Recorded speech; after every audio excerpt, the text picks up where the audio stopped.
everyone and happy Wednesday, and today I'm going to be showing you how to make cake pops using only 5 ingredients.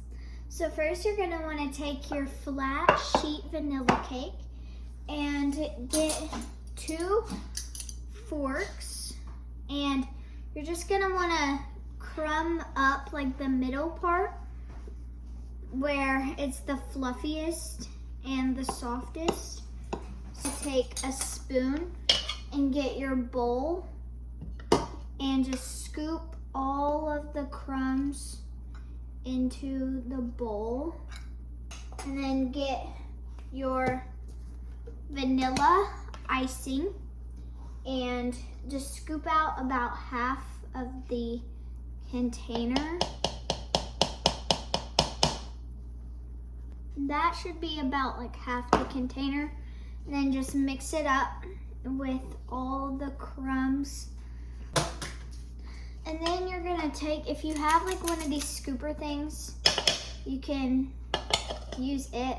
But if not, just use like a spoon, or you can use your hands. It's not that big of a deal. So you're just gonna make a little ball. And then if it's not like a perfect ball, then just like roll it up some more. Okay. And then place it down on the cookie tray. To put these in the freezer while you, okay. So put those in the freezer. Get your chocolate.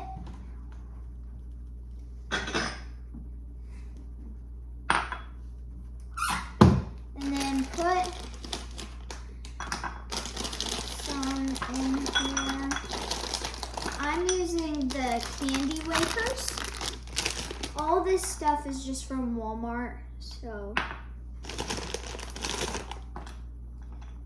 kind of break these up. And then I'm gonna put this in the microwave.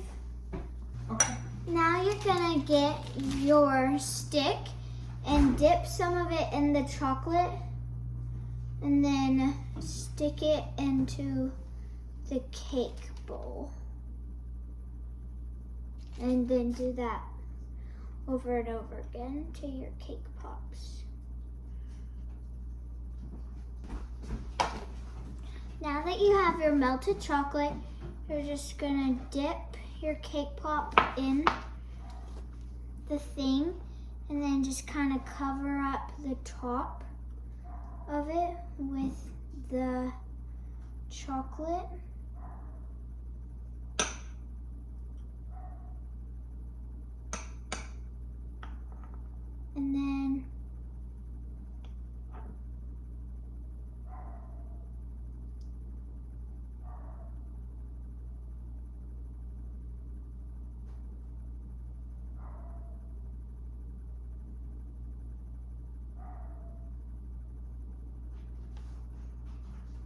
And then this is what your cake pop will look like. And then just stick it in your tray and put it in the freezer. And that is all for my speech on how to do cake pops. Thank you.